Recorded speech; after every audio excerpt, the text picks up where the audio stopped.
नमस्कार, मैं हूं ज्योतिषाचार्य राजेश। अपनी किस्मत अपने हाथ में आपका स्वागत है। आपसे निवेदन है कि आप इस चैनल पर पहली बार आए हैं, इसे सब्सक्राइब करें और बेल आइकन भी प्रेस करें। आज मैं पितृपक्ष के बारे में और पितृदोष के बारे में एक महत्वपूर्ण बात बताने जा रहा हूं।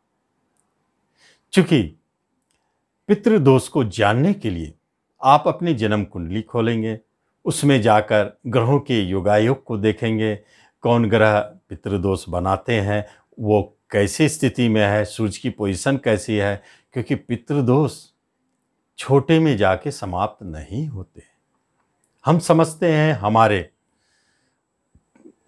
पूर्वजन जो इस दुनिया में नहीं है वो पितर बन जाते हैं और वहां से हमें दोष मिलने लगती है, तो वह पितृदोष बनता है। क्यों दोष मिलती है? एक बात तो तय है, वह जब भूमि पर थे तो सबसे संतुष्ट नहीं थे, सबसे खुश नहीं थे। उनकी बहुत सारी इच्छाएं अधूरी रह गई और बहुत सारे लोगों से नाराज भी होके गए। वो चले गए, वहां उनकी इच्छाएं उनके पास घूम रही है, वो उन्हें पितर बना दी हमारे। और हमारे पितर बनने के बाद हमारे जीवन में अच्छे बुरे कभी कभी परिणाम देने लगते हैं, देते हैं। यह बात तो सत्य है, वह हमारे पितर हैं, हमारे ही पूर्वज हैं, तो वह हमें कष्ट क्यों देंगे? लेकिन यह बात भी तो है कि हमारे ही हाथों से बहुत भूल हो गई है, जो उनको क्रोधित भी कर चुके हो, उस क्रोध बस हमें भी परेशान कर रहे हैं। जन्म कुंडली के अंदर में जो पितृयोग पितृदोष बनते हैं, वह तो पूर्वजन्म के इस रिश्तों को दिखाते हैं। जब हमने जन्म लिया वहां से लेके अभी तक की जो हमारी आयु है, इस आयु में जो हमने किया अपने प्रियजनों के साथ, वो तो जब जाएंगे तब तो पितर बनेंगे। लेकिन हमारे जन्म कुंडली में हमारे पूर्व जन्म के रिश्तेदारों के पितरों की कहानी छुपी होती है कि हमने क्या किया था, किन्हें परेशान किया था, किन्हें कष्ट दिया था, किनकी हक मार ली थी, किन्हें बहुत यातनाएं या सजा भी दी थी, किन्हें बहुत प्रेम किया था। वो सारे के सारे हमारे कर्मदंड में बने, वो पितर के रूप में, पितृदोष के रूप में हमारे कुंडली में संचित हो जाते हैं। तो कुंडली की बात है, वह सूत्रों की बात है, बहुत लंबी बात है। बस इतना जाने कि पितृदोष कई तरह के होते हैं, जैसे मातृदोष, पितृदोष, भातृदोष, बंधुत्व दोष, जो हमारे मित्र सखा है, ये भी दोष बनते।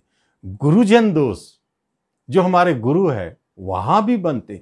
जितनी हमारी रिश्ताएं हैं, नाते हैं, वह सब दोष उत्पन्न करने वाला हो जाता है। इसलिए पितृदोष को सामूहिक रूप से एक नाम दिया गया है, पितृदोष। लेकिन उसके अंदर कई दोष छुपे होते हैं।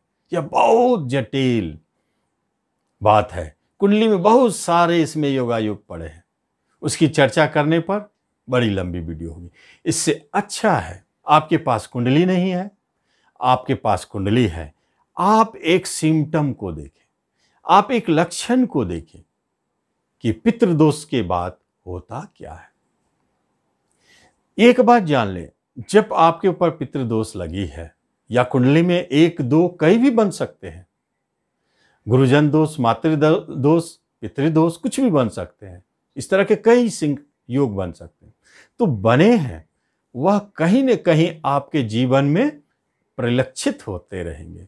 एजुकेशन में बाधा, ठीक से पढ़ नहीं रहे हैं, शिक्षा नहीं ग्रहण कर रहे हैं, ये कौन पितृदोष है गुरुजन दोष। जिस गुरु को हमने इज्जत नहीं दिया, सम्मान नहीं दिया, वहां से शापित होकर आए, वही हमारा पितृदोष में सम्मिलित हो गया, गुरुजन दोष। और वह हमें एजुकेशन पहुंचाने में परेशानी कर रही है। विवाह नहीं हो पाए, ध्यान से समझेंगे, विवाह में परेशानी हो रही है, यहां भी वह दोष लगी हुई है। जो पीछा कर रहा है, वह पीछा कर रहा है, और वह दोष इसमें हमें विवाह के रूप में आ गए। पिता की संपत्ति प्राप्ति नहीं हो रही है, पैतृक संपत्ति में विघ्न बाधा आ गए, वहां भी पितृदोष ही जुड़ा हुआ है। माता की तरफ से कुछ प्राप्ति होनी थी, माँ का सुख कम मिल रहे हैं, माँ से अलगाव की स्थिति है, झगड़े विवाद हो रहे, वहां भी पितृदोष काम कर रहे। क्या मातृदोष उसमें इन्वॉल्व है, वहां काम कर रहे हैं। भाई बंधु से विवाद, झगड़े, भातृदोष वहां भी काम कर रहे हैं। यह सारे दोषों की एक श्रृंखला है, कोई मुक्त नहीं है, सब परेशान है, सब उनसे जुड़े हैं। मैं भी, आप भी, सारे लोग किसी न किसी पितृदोष से उलझे हुए हैं, जुड़े हुए हैं।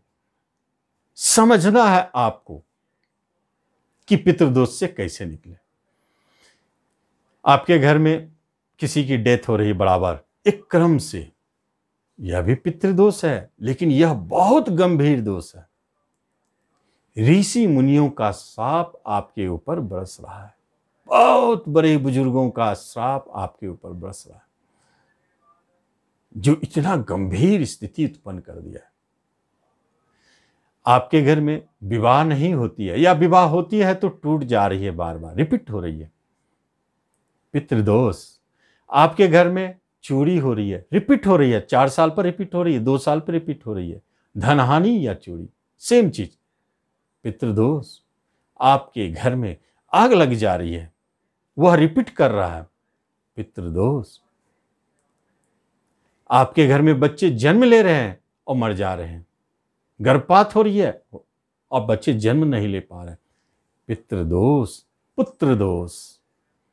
वहां भी कोई पितृदोष काम कर रहा है।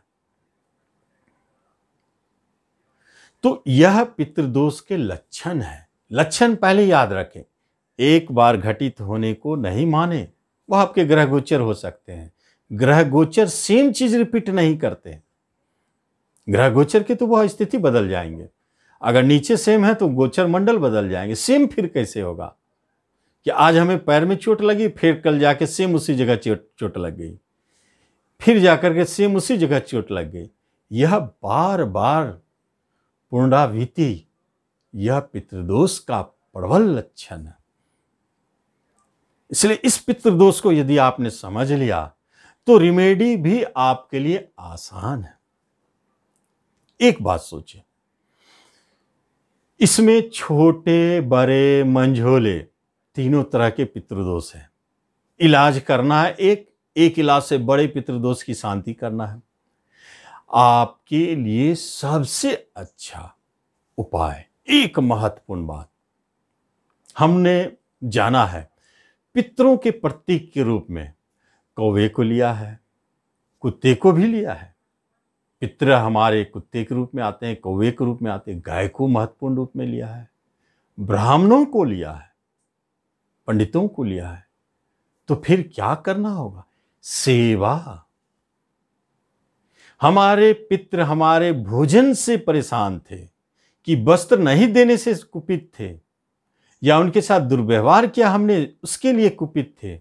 ये तो हम नहीं जानते हैं, कुंडली के अंदर में है बना हुआ दोष, उसको छानबीन करें पता चलेगा। लेकिन हम तो नहीं जान रहे कि हमने अपने पितरों को किस तरह से नाराज किया था, ये तो हम नहीं जानते। एक बात तो तय है, दोष तो इसी तरह बनते हैं। तो फिर हम करें क्या? इसका एक बहुत बढ़िया उपाय मैं आपको बता रहा हूं। पितृपक्ष के अमावस्या, याद रखें, पितृपक्ष के अमावस्या के एक दिन को आप महत्व दें। एक दिन को बहुत स्पेशल है।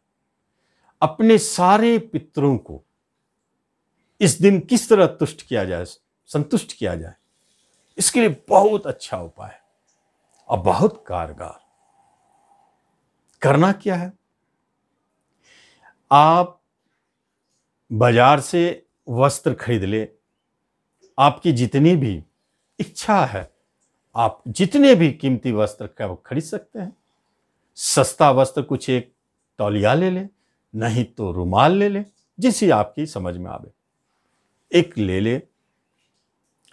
उसके बाद घर में खीर बनावे, पूरी बनावे, पुआ पकावे, मिष्टान पक्का, खीर पूरी पुआ, इस तरह के 5 भोजन 5 प्रकार होना चाहिए।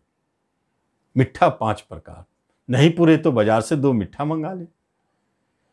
और ये 5 प्रकार को आप, पहली बात है, एक में एक एक 5 भाग गाय के लिए निकाल दे, एक में एक एक 5 भाग, 5 मिठा एक पत्तल में कुत्ता के लिए निकाल दे, और एक पत्तल में कौवा के लिए निकाल दे। 4 हो गई, 3 हो गई है। अब बच गए ब्राह्मण देवता। वह एक पत्तल ब्राह्मण देवता के लिए तैयार करें, जिसमें पूरी तरह से आप खीर पूरी 5 पकवान सजा के रखते। ब्राह्मण देवता को जब हम देने जाएंगे तो उन्हें वस्त्र भी देंगे, कुछ दक्षिणा भी देंगे, और जब हम देंगे तो उनके चरण स्पर्श करेंगे, आशीर्वाद लेंगे। यदि हमने किसी तरह का अभद्रता, कुछ ऐसे व्यवहार पेश किए हों अपने पितरों के साथ, गुरुजन के साथ, उसके लिए क्षमा करें। किसी चीज के लिए हमने आपको तरसाया है, रोका है, तो उसके लिए हमने यह आपको प्रदान करते हैं, स्वीकार करें। इस तरह बोल करके आप जो है ब्राह्मण को दे और आशीर्वाद ले। बाकी एक गाय माता को पहुंचा दे, एक कौवा के लिए बाहर छोड़ दे, एक कुत्ते के लिए दे आवे। इस तरह आप जो है इसे 4 भाग में बांट दें। एक दिन करना है, अमावस्या के दिन। कितने भी तरह के पितृ प्रभाव आपके ऊपर हो, दोष बना हो, निश्चित जानिए इससे आपको बड़ी लाभ दिखेगी।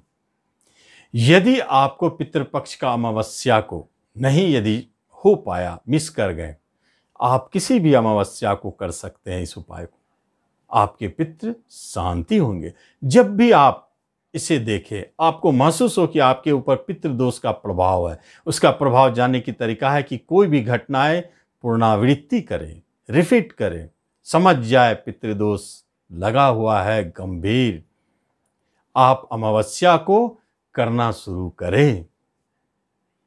आप 3 अमावस्या करें, 5 अमावस्या करें, 11 अमावस्या करें, आपकी इच्छा जितनी गंभीर हो, आप 41 अमावस्या, 43 लास्ट, उसके बाद बंद कर दे। यह नियम है। आप अधिकतम 43 अमावस्या कर सकते हैं, उसके बाद बंद करना पड़ेगा, नियम है।